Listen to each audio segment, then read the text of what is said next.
Isang mapagpalang araw po sa ating lahat. Nagagalak po akong makita po kayong muli dito sa church po. Yan po. Bago po tayo magsimula, basahin po muna natin ang sinasabi sa Psalms 136, 1-3. Give thanks to the Lord, for He is good. His love endures forever. Give thanks to the God of gods. His love endures forever. 3. Give thanks to the Lord of lords. His love endures forever. Tayo po ay magdasal.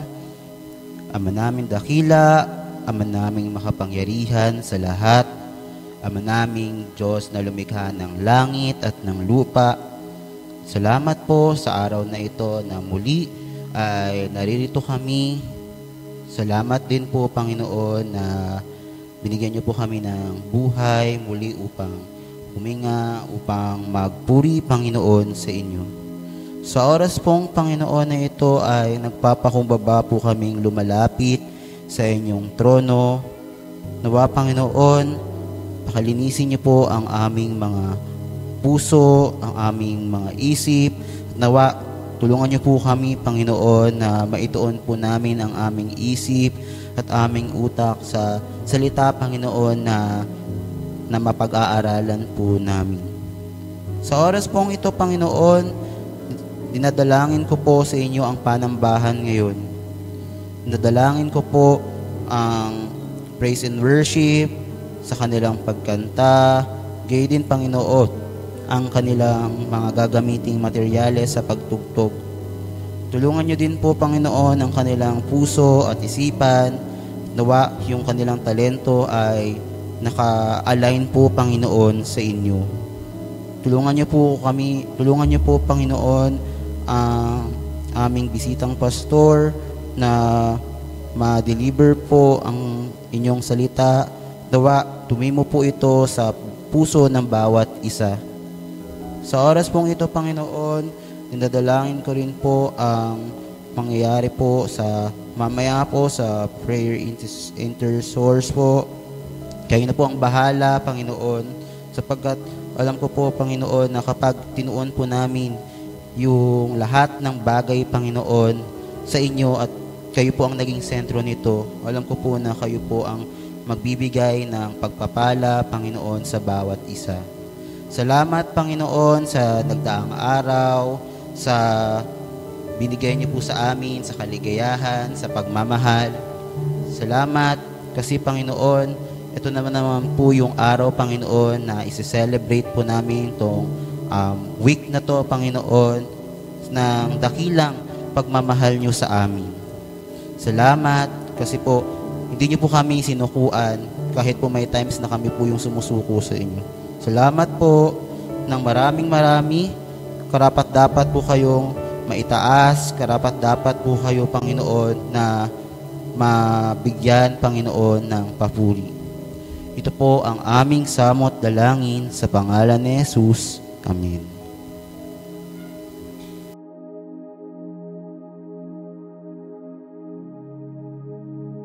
Ayan, tunay nga na pinagpala bawat isa sa isang buong linggo, no? Talagang nararapat lamang na papurihan, sambahin ang ating Panginoon. Pwede ba pakibati yung mga katabi? Ayan, magandang umaga sa iyo. Mahal na mahal ka ng Panginoon. Amen. No? Sa ating awitan ng ating Panginoon, ating simulan ang araw na ito na siya ang itinataas, siya ang pinapapurihan. Let's sing, mahal na mahal kita, Panginoon. Palakpakin natin ating Panginoon. Handa natin ating mga boses na ideklara na ikaw, Panginoon, ang aming mahal. Sing! Mahal na mahal kita, Panginoon. Mahal na mahal kita, Panginoon.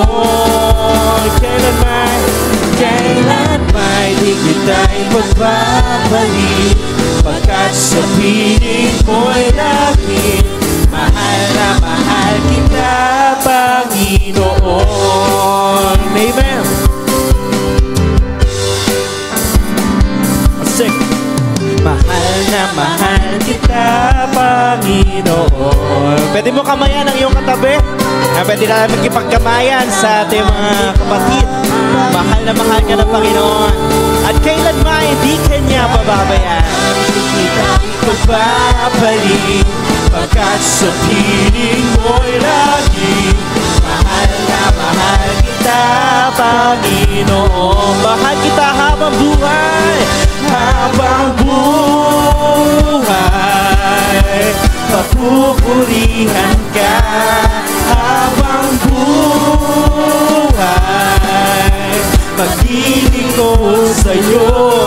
Habang buhay, pag-ibig ko sa'yo iaalay. Mahal na mahal, mahal na mahal kita, Panginoon. Mahal na mahal kita, Panginoon. Kailanman di kita ipagpapaling pagkat sa piling mo'y lagi. Mahal na mahal kita, Panginoon. Habang buhay, habang buhay, papupurihan ka. Habang buhay, pag-ibig ko sa'yo. Habang buhay, pag-ibig ko sa'yo iaalay. Habang buhay, habang buhay, papupurihan ka. Habang buhay, pag-ibig ko sa'yo. Habang buhay, pag-ibig, pag-ibig ko sa'yo iaalay. Mahal na mahal kita, Panginoon. Mahal na mahal kita, Panginoon. Mahal kita, Panginoon. Kailanman di kita ipagpapaling pagkat sa piling mo'y lagi. Mahal na mahal kita, Panginoon. Mahal na mahal kita, Panginoon. Mahal na mahal kita, Panginoon. Amen! Palakpan natin ang Panginoon.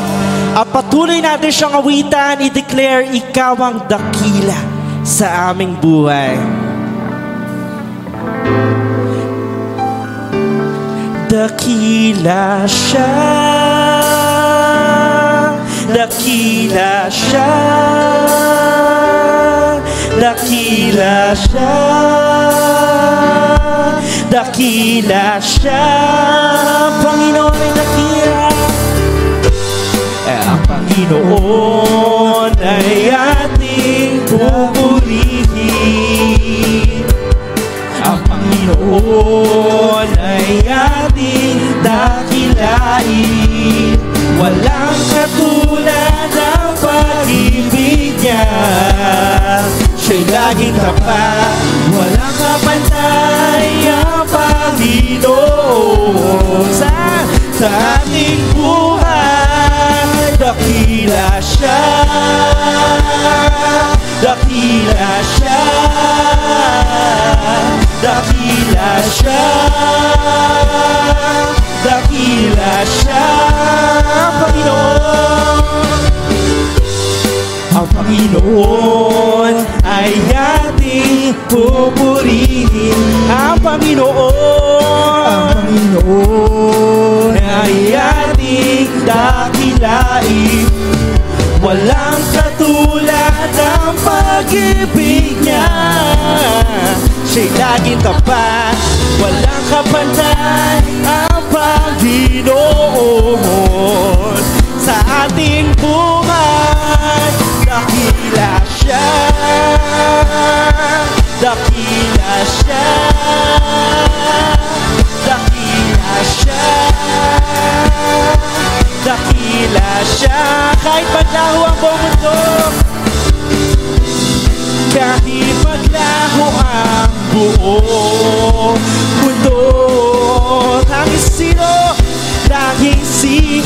Jesus ang sandigan ko. Dakila siya, dakila siya, yes Panginoon, dakila siya, dakila siya, dakila siya, dakila siya, dakila siya, dakila siya, dakila siya, dakila siya, dakila siya, dakila siya, dakila siya, dakila siya. Amen. Tunay nga, sabi ka ba sa presensya mo dahil ikaw ay dakila sa aming mga buhay. Tuloy natin, palakpan natin, Panginoon, awitan sa bahid. Dahil yun ang banal na presensya ang aming pahinga, Panginoon. May narito, nasambay. Ako ay narito ngayon, naghihintay. Inasama sa presensya mo'y muling maranasan. Ako ay narito ngayon, nananabik, nananabik na makita luwalhati ng iyong mukha. Ako ay narito, ako ay narito ngayon, naghihintay. Inasama sa presensya mo'y muling maranasan. Ako ay narito ngayon, nananabik, nananabik na makita luwalhati ng iyong mukha. Sumasayaw na nga, sa galak tumatawa, nananabik na makita muli mo pagbisita. Yes, Panginoon, Panginoong Jesus, malayang malaya ka, baguhin mo ang buhay ko, ito'y iyong iyo.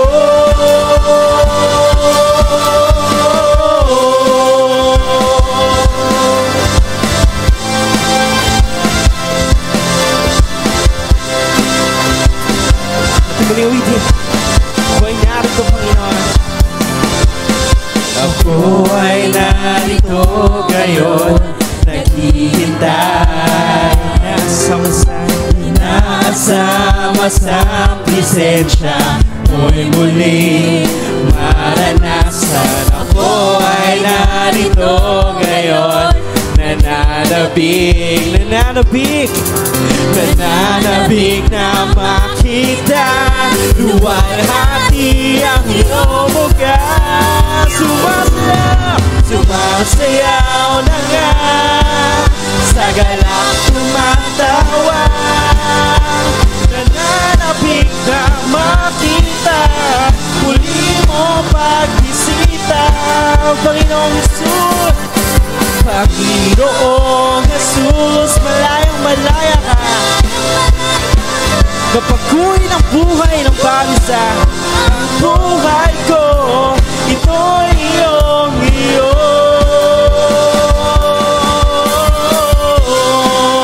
Yes, Panginoon, tunay nga lang sumasayaw kami, Panginoon, dahil sa iyong kadakilaan, Lord God.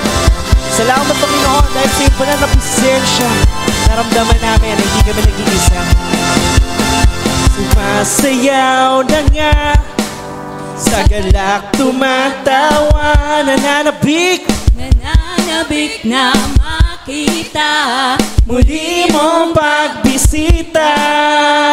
Panginoong Jesus, Panginoong Jesus, ikaw'y malaya, malayang malaya. Pinalaya mo ang bawat isa, baguhin mo ang buhay ko, ito'y iyong iyo. Sumasayaw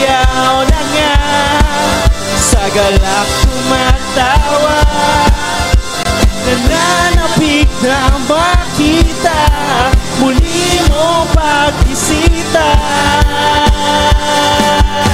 Panginoong Jesus, malayang malaya ka, baguhin mo ang buhay ko, ito'y iyong-iyo.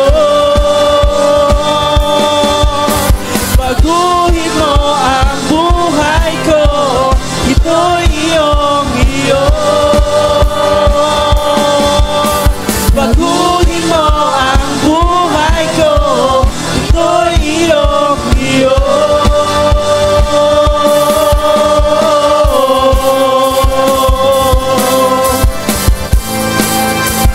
Yes, Panginoon. Tumingin yung dakila.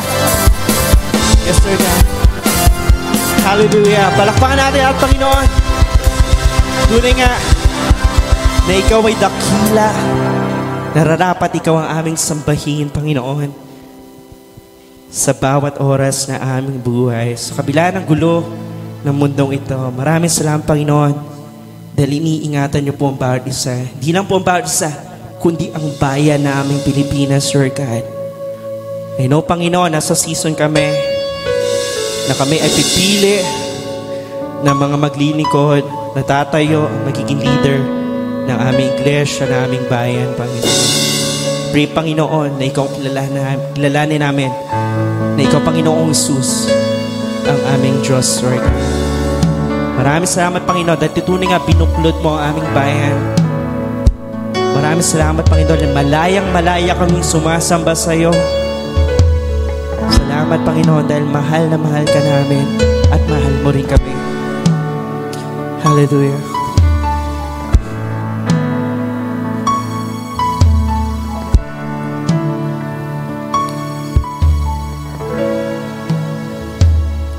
Si Yahweh ang tanging Diyos, may gawa ng lahat ng maputi.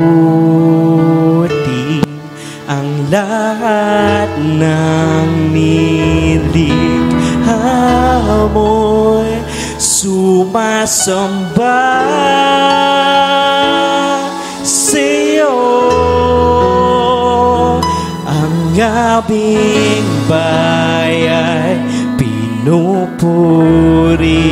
ka, itinataas, dinadakila. Ang aming puso ay isang umaawit sa'yo. Mapalad ang bayan na iyong ibinukod. Mapalad ang bansang sa'yo lamang sumusunod.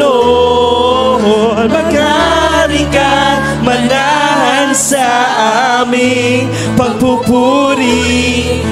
Ikaw lang, O Diyos. Hallelujah. Ikaw lang, O Diyos. Yes, Panginoon. Ikaw lang, Yahweh, ang pagpupuri. Si Yahweh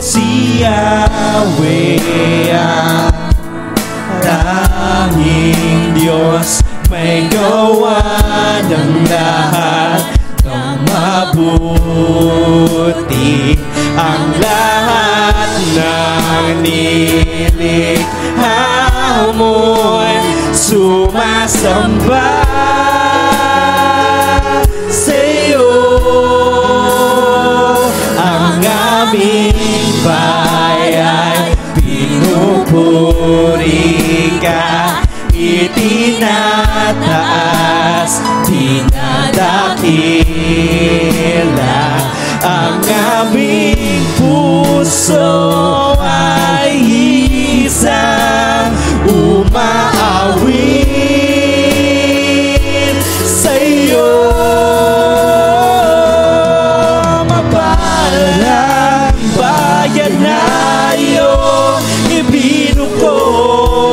Mapalad ang bansang sa'yo lamang sumusunod.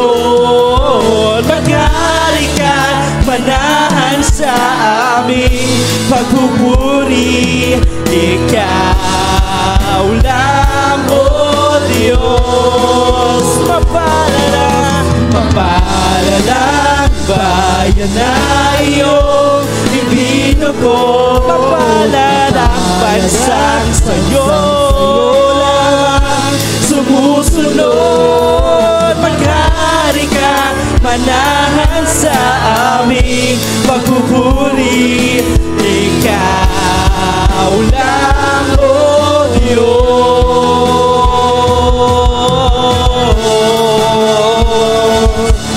Yes, Panginoon.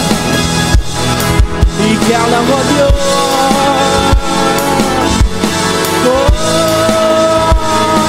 Ikaw lang, O Yahweh. Ikaw lang, O Diyos. So declare.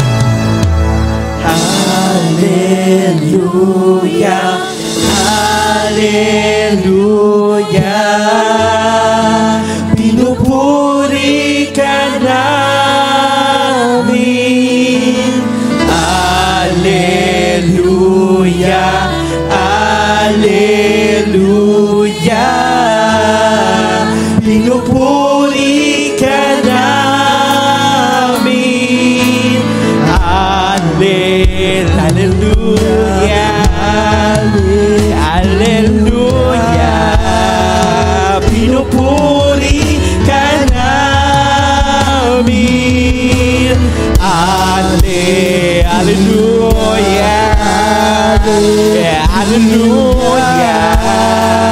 Pinupuri ka namin. Hallelujah, Hallelujah. Pinupuri ka namin. Hallelujah, Hallelujah. Pinupuri ka namin.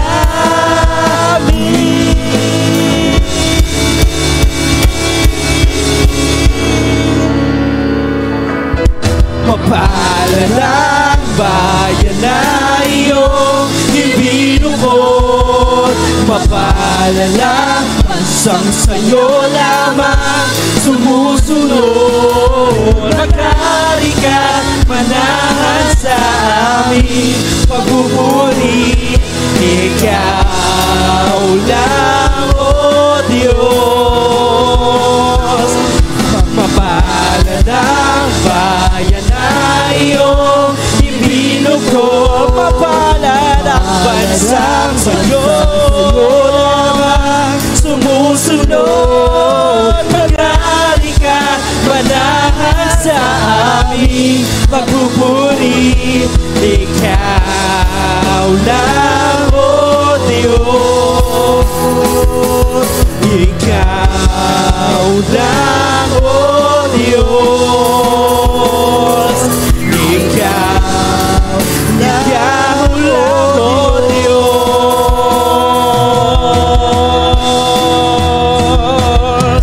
Pupurihin ka sa awit, tataas ang aking tinig.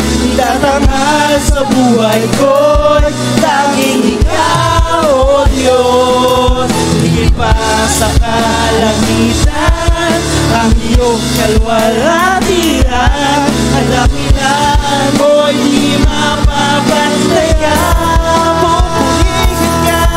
Pupurihin ka sa awit, tataas ang aking tinig. Tatanghal sa buhay ko'y tanging ikaw, O Diyos. Higit pa sa kalangitan, ang iyong kalwalhatian. Kadakilaan mo'y di mapapantayan. Jesus sa'yo, Jesus sa'yo ang kapurihan.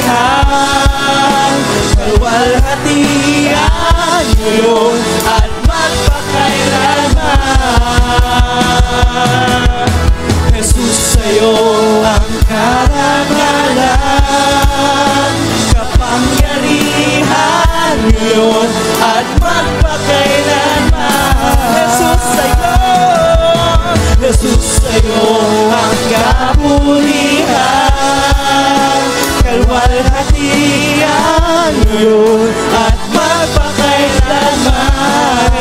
sa'yo, Jesus, sa'yo ang karangalan, kapangyarihan ngayon at magpakailanman.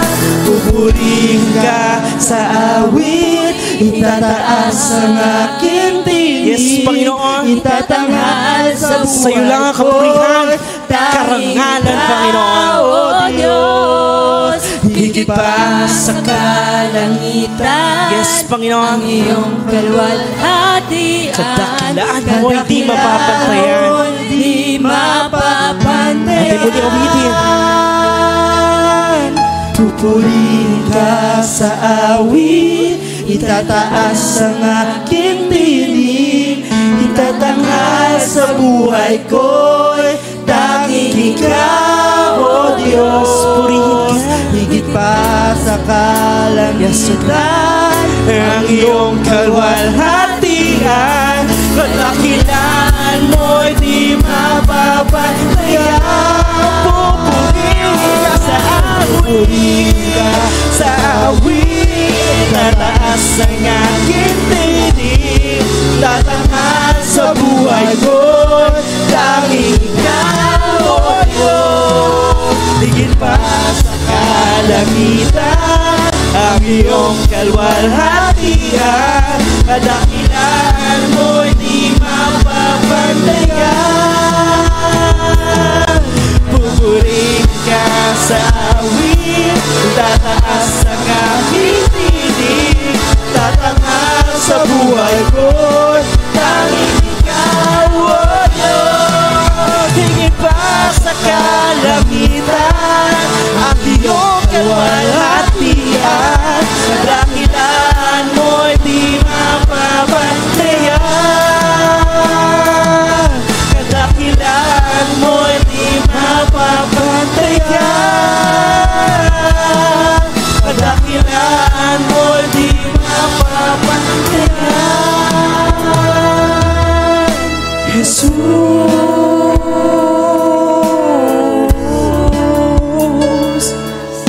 Jesus, oh, yes, Panginoon, ikaw lamang, Jesus, ikaw lamang, Jesus, ikaw lamang, Jesus. Yes, Lord God, as oras ito, Panginoon, kami po'y lumalapit. Sinasamba ka namin, Lord God.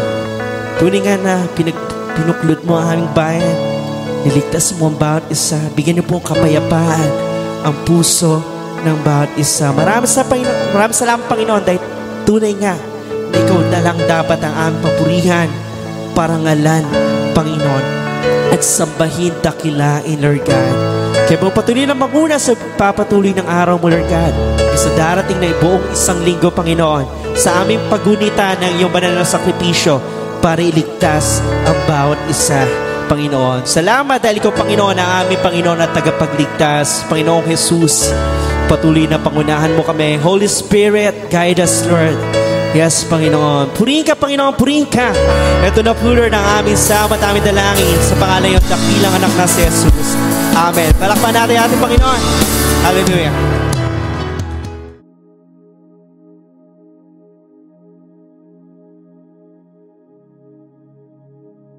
Okay, isang mabiyayang umaga po sa bawat isa po sa atin.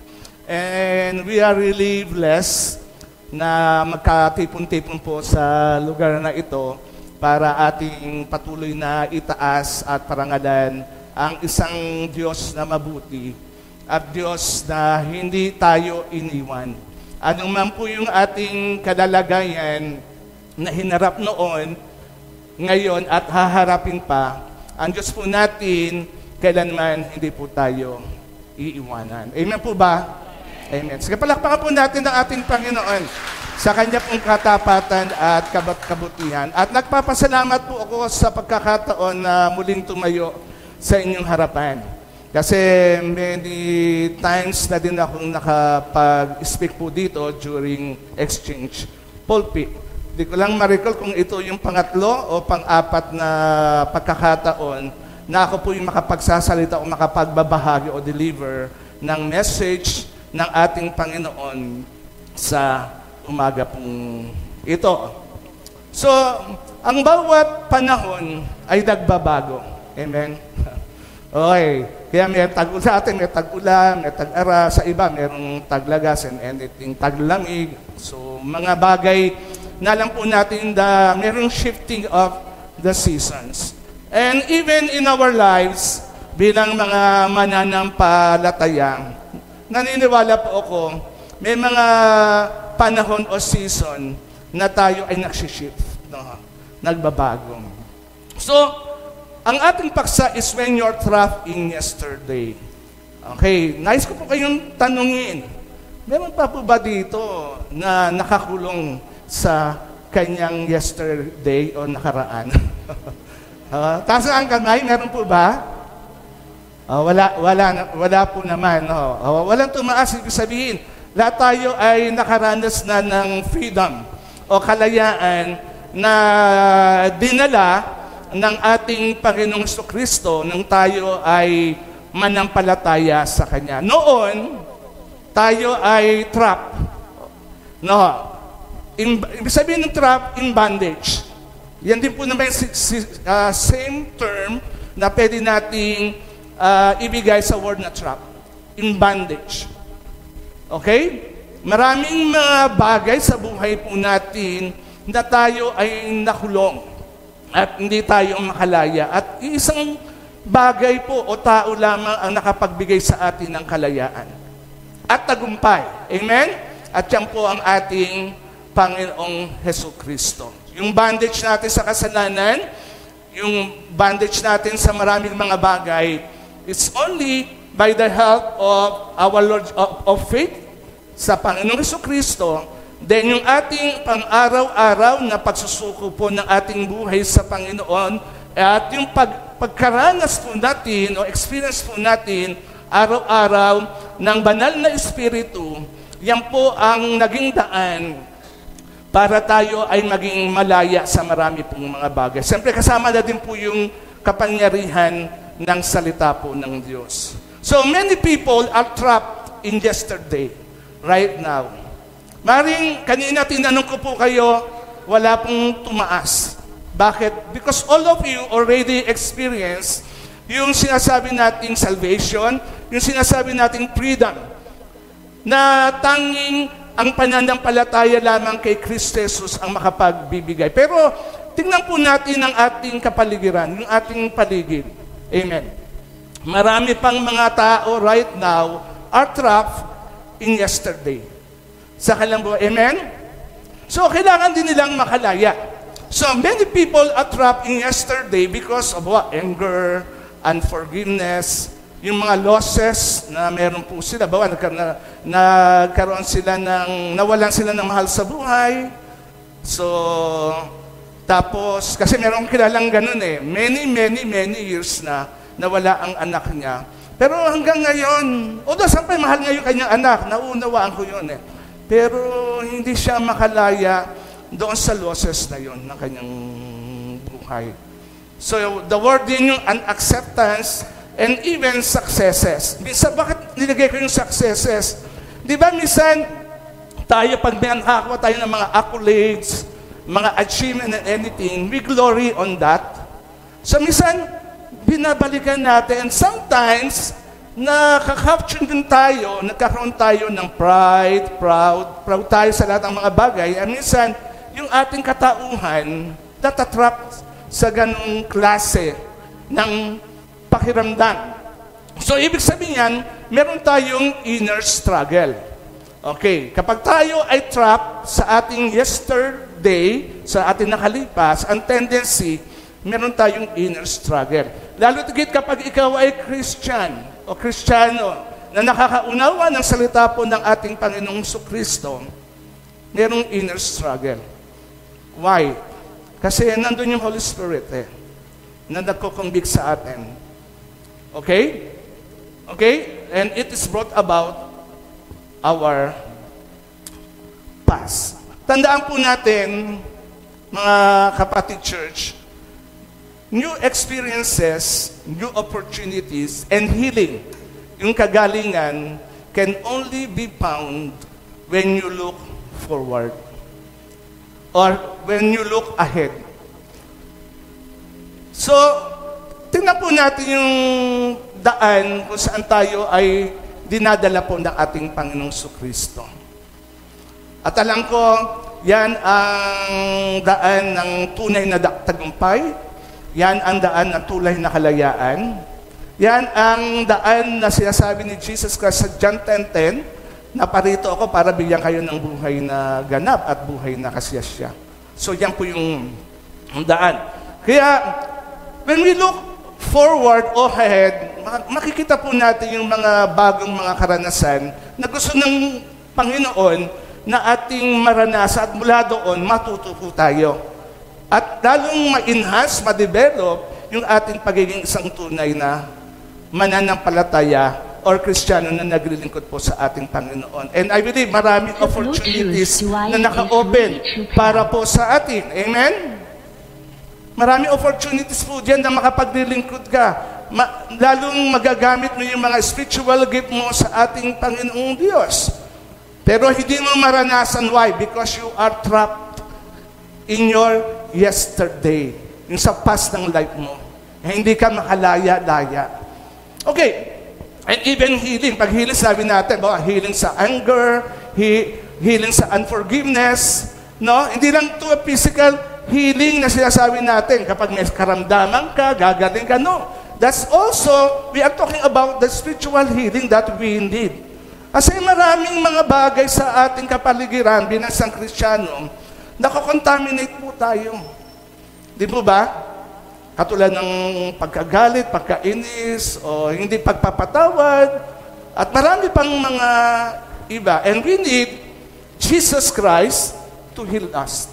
At yan naman ang pangako po ng ating Panginoong Jesucristo. Kaya nga siya namatay sa krus ng Kalbaryo para tayo'y palayain sa maraming mga bagay na iyan. Okay, kung titingin tayo sa ating unahan, maraming mga bagay po tayong makikita. Tingnan niyo po, yung asawa ni Lot, di ba sabi, wag ka nang lilingon. Sodom at Gomorrah, lumingon. Ano nangyari? Naging haliging asin. Sabi na, wag nang lumingon eh. Bakit ba ang tigas ng ulo? Lingon pa rin ng lingon. Ayan, napapahamak po tayo. Kapag tayo ay minsan talagang lumilingon or muling natatrap ng ating mga nakaraan, minsan napapahamak po talaga tayo sa ating mga buhay. Okay. Sabi po ng ating main verse, Hebrews 13 verse 8, Jesus is the same yesterday, today, and forever. That yung ating main text po yan, ng ating message today. At napakaganda po sinasabi ng talata. No. Kumbaga, ang ating Panginoong Jesucristo ay hindi nagbabago. Siya ang Jesus noon, from eternity pa po siya. Ayan naman talaga ang makikita po natin sa turo ng salita po ng ating Panginoon. Siya din yung Jesus. No? Nakasama ng Father from eternity. Okay? And even today, siya yung Jesus Christ na sinampalatayanan po natin. And sa future, siyempre, pag future ang pinag-usapan, di ba? Pumapalit yung henerasyon, baka wala na tayo. Ibig sabihin, para sa susunod na henerasyon ng ating lahi, siya pa rin yung Jesus na hindi nagbabago. So, tingnan po natin ang tatlong implikasyon ng God's immutability when trapped in yesterday. Pag tayo ay nakulong ng ating nakalipas, nakaraan, ng ating yesterday, may tatlong bagay po tayong makikita doon sa katangian ng Diyos o kalikasan ng Diyos na hindi nagbabago. Ang unang bagay is yung katotohanan that God's promises remain constant. That is from Numbers 23 verse 90. Pag sinabi natin constant, that is never change. O hindi pa rin yan nagbabago. Sometimes, we are too much burdened by our past.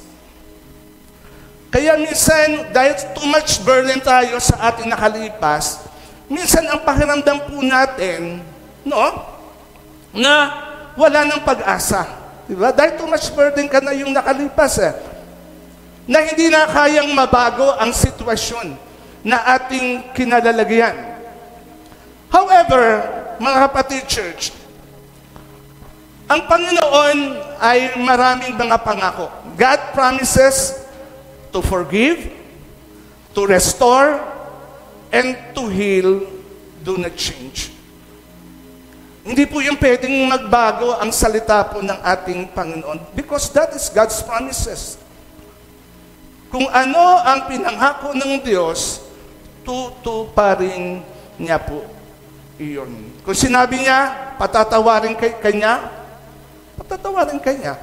Nung tumanggap po tayo kay Jesus Christ, nung dati nating buhay noon, na makasalanan, so na-realize natin na makasalanan po tayo, then sinuko po natin ang ating buhay kay Jesus Christ, tinanggap natin siya, at sinabi natin, Lord, patawarin mo ako sa aking kasalanan. Kinikilala ko na ako isang makasalanan. Pero ang pangako ng Panginoon, di ba? Forgiveness. Pinatawad po tayo at dilinis po tayo ng Diyos sa ating mga kasalanan. Kaya nga sabi, si Jesus ang kordero ng Diyos na nag-alis ng kasalanan ng siyempre. Wala namang ibang pwedeng mag-alis ng ating kasalanan, kundi ang ating Panginoong Jesucristo dahil siya yung kordero na nagbigay ng buhay doon sa krus ng Kalbaryo. Kaya ang pangako niya, aalisin ko ang iyong kasalanan. Paano? Sa pamamagitan ng kanyang dugo. But we need to acknowledge yung work ni Jesus Christ doon sa krus. And we do acknowledge that. Amen? Acknowledge po natin yon. Kaya maliwanag yung pangako po niyang forgiveness. Kailanman, hindi pwedeng magbago. Yung pangako niyang restoration. Kung nanghihina ka in anything, may pinagdadaan ka, God's restoration, nandan dyan. Yung healing po niya, hindi po yan nagbabago. So, maraming mga tao, mga pangako nila, nababago. Naranasan niyo na po ba? Sino dito nakaranas na ng pinangakuan ng tao, pero hindi tunupad ng taong iyon ang kanyang pangako?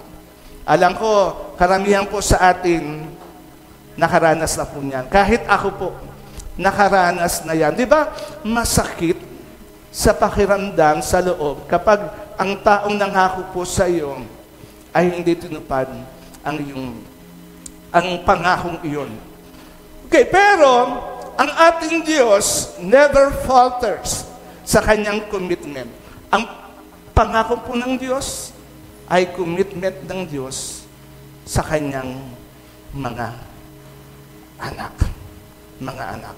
Tinay po, ang sabi ng Numbers 23 verse 19, God is not human that He should lie. Totoo po naman. Ang tao, dito po ba, meron ba ditong hindi sinungaling? Taas nga ang kamay na hindi sinungaling. Ako nakataas, pero bababa ko. Minsan, I believe, sabi nga, ang Diyos ay hindi tao. Di ba? Sabi nga, hindi siya tao. Dahil ang tao sinungaling. So, hindi siya tao para mabago ang kanyang isipan. Ang mind ng God ay kailanman hindi nagbabago. Kaya ang tanong, does He speak and then not act? Does He promise and not fulfill? Tinatanong po, tayo po doon. Hindi. Pag sinabi niya, ginagawa po niya. Amen? Pag nangako siya, tinutupad po ng Diyos sa atin. Kaya lang problema, minsan sa tao hindi natin pinanghahawakan ang pangako ng Diyos. O hindi natin kiniklaim yung salita ng Diyos sa ating mga buhay. It's just a matter of claiming the Word of God. Amen? It's just a matter of putting your trust sa mga pangako ng ating Panginoong Diyos. Tandaan po natin Yung pangako ng Diyos provide a way forward. Yung pangako ng Diyos, yan po ay naglalaan ng daan papunta sa unahan. At nagre-remind po sa atin na ang ating yesterday, yung ating nakaraan o past, does not define our future. Kahit sino ka naman kaman sa nakaraan mo, tandaan mo, it does not define who you are in the future. Tanong ko, sino ka ba noong panahong hindi mo pa kilala si Jesus Christ? Tandaan po natin. Does define you right now that you are in Jesus Christ? Because our identity is in Jesus Christ. Ang ating identification, tayo po ay kay Kristo. Dahil tayo kay Kristo, that define our future. Amen? Hindi yung nakalipas po natin. Kaya, ang challenge ko sa inyo, God's promises remain constant. And not that only. Secondly, God's purposes are unchanging. Yung purpose po na layunin po ng Panginoon, unchanging po yan. Mula po sa Psalms, ayan, God's purposes are unchanging. Psalms 33 verse 11. But the plans of the Lord stand firm forever. The purposes of His heart through all generations. Okay.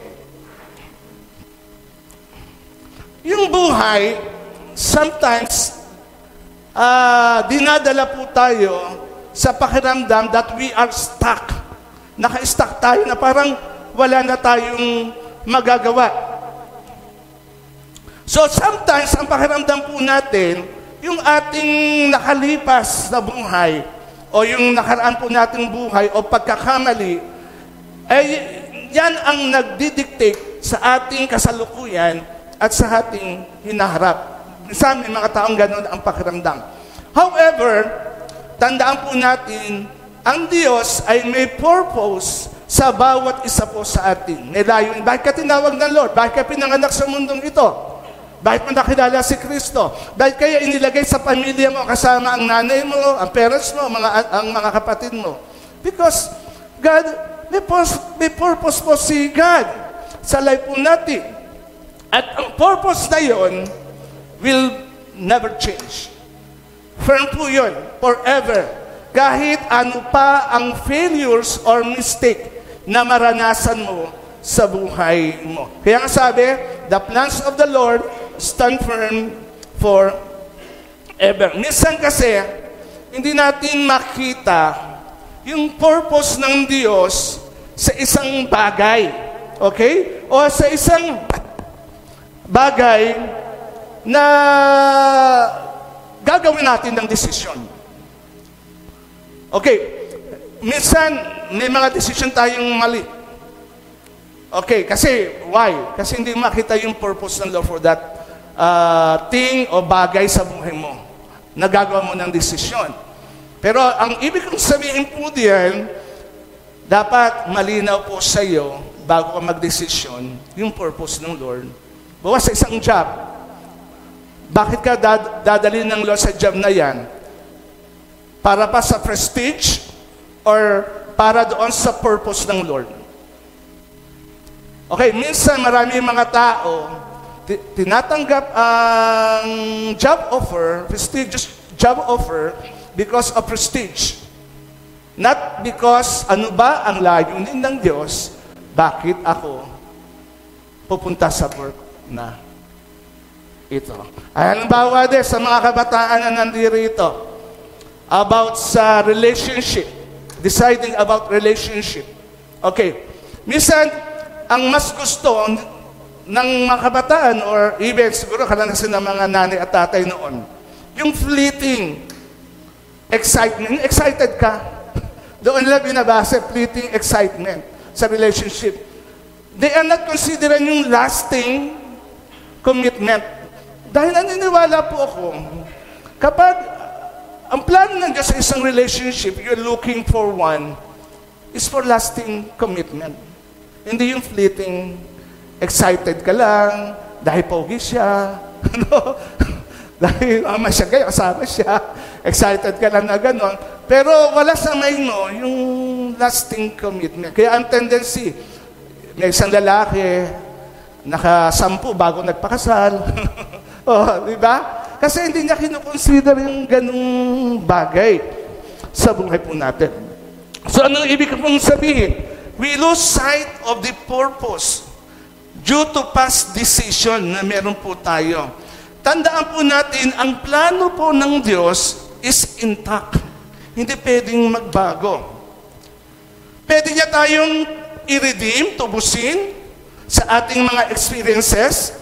At yung experiences na yon, pwedeng gamitin ng Diyos para sa ating kabutihan. Para i-guide po tayo doon sa intended path na gusto ng Lord na ating puntahan. Tingnan niyo si Abraham nung tawagin siya na ating Panginoon. O, iwan mo na yung homeland mo. Ano naging response niya?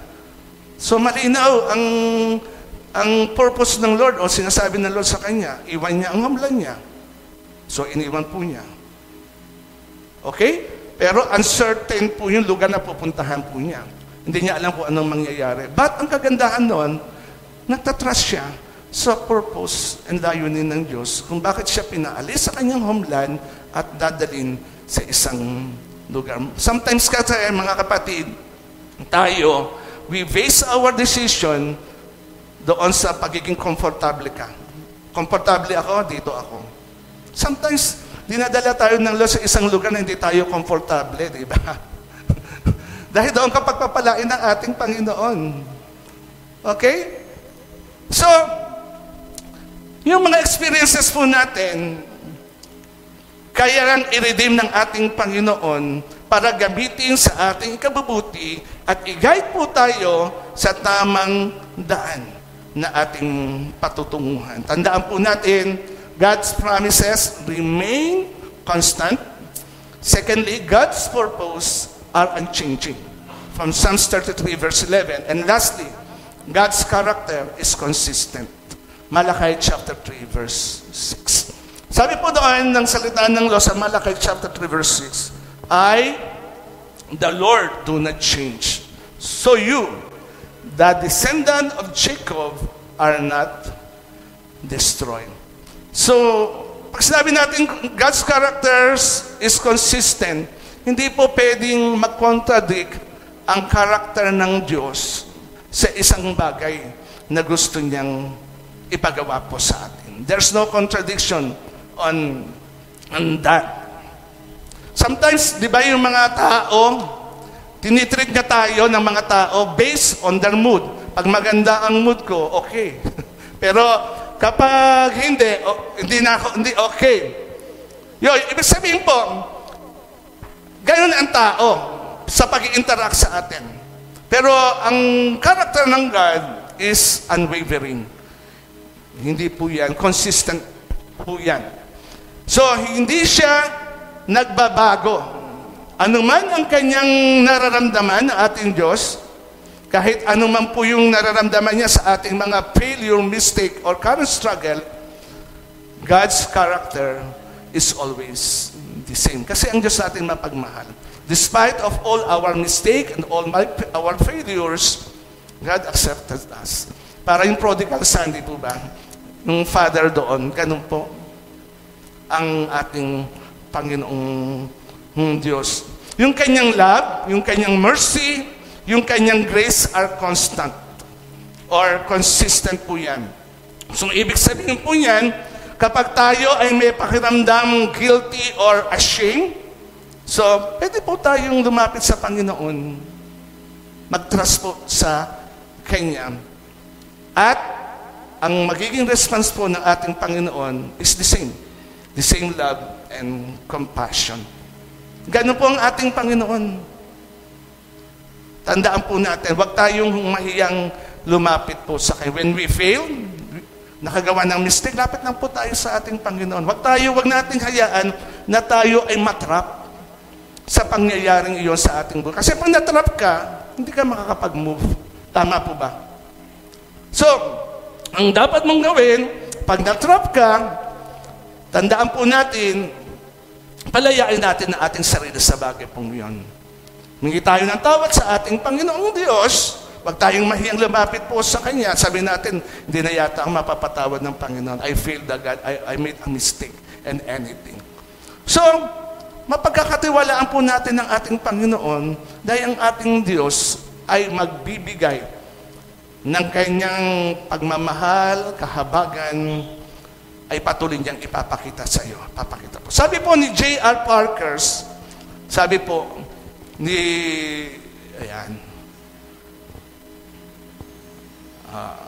ni J.R. Parkers, God's character is not altered by circumstances.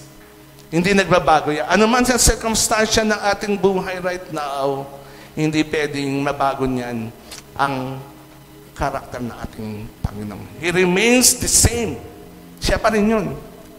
Faithful friend, ready to listen and support us. Yan po ang ating Panginoong Diyos. Kaya lang, di ba sa atin, pag meron tayong mga best friend o kaibigan, minsan, may circumstansya na nangyari between your best friend. Yung character nila nagbabago sa iyo. So, kasi ako, nung hindi pa ako nakakilala sa Panginoon naman yun, kasi ako, hindi ako talaga, parang mapili ako sa kaibigan. Kasi nung high school, 3 lang yung best friend ko sa school. Lahat naman kaibigan, pero best friend ko 3 lang. Pinipili pa yun, ha. Nung college, 2 lang. 2 lang. Tapos sa bahay kasi, work home lang ako. Home, work, or pag-aaral, home lang ako. Ganyan lang ako. Wala akong barkada along the way. Kasi mapili nga ako sa bagay pong iyan. Tapos, nung nakapag-work ako, nagkaroon na ako ng ilang kaibigan din, siguro 3. Okay, work. Andun sila. Nagkakasayahan kami, lumabas kami, maraming bagay na kaming ginagawa. Pero nawalan ako ng work, nagka-problema ako.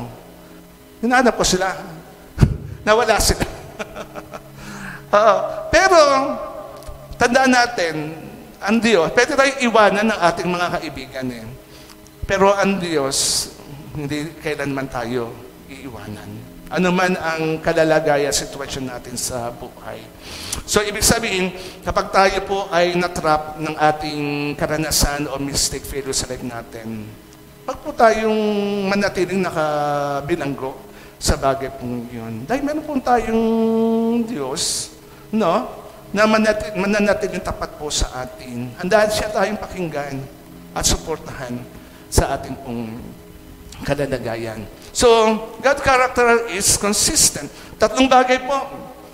Una, ang implication po ng God's immutability kapag tayo ay natrap sa ating yesterday, una, tandaan po natin yung pangako po ng Diyos remain constant.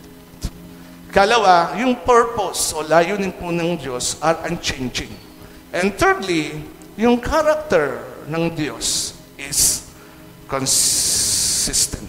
Okay, bilang pagtatapos, feeling trapped in yesterday can be an overwhelming experience. Parang ma-overwhelm ka. Pero tandaan natin, but God's immutability offers a beacon of hope.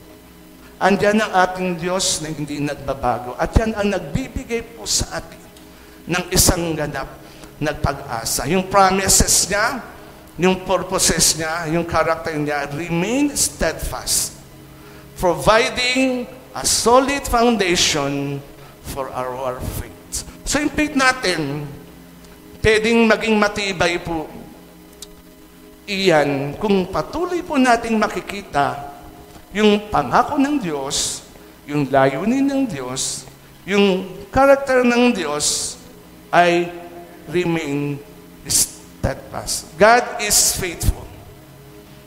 Tandaan po natin, God is faithful and He is ready to walk with us into a brighter future.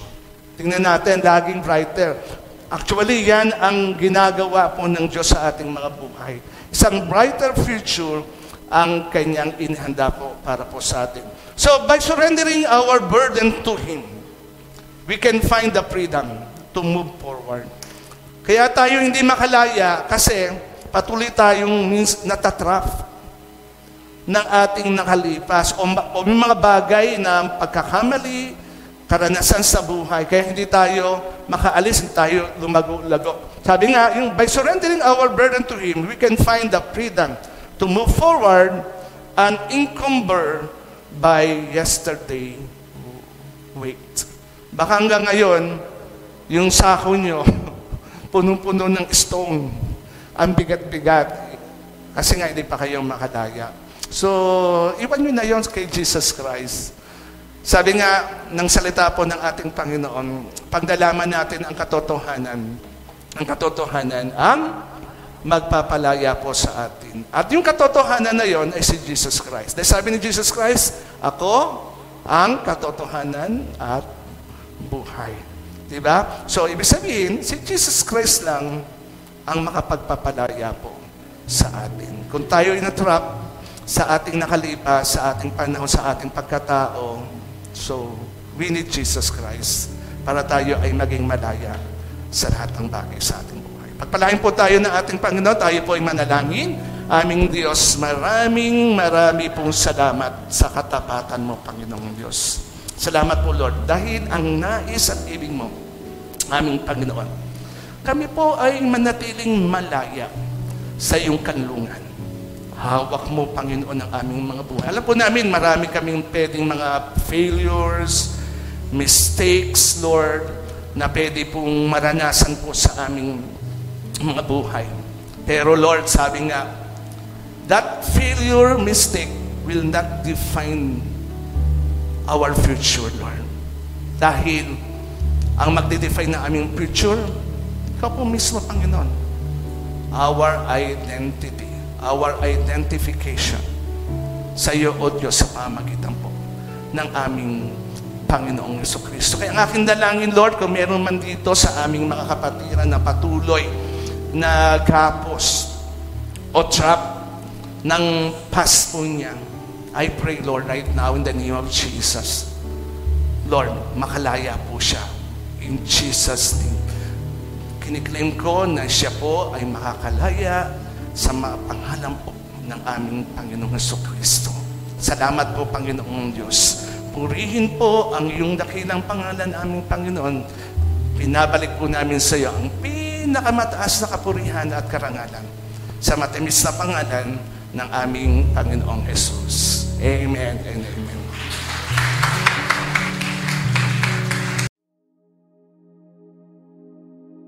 Sige po.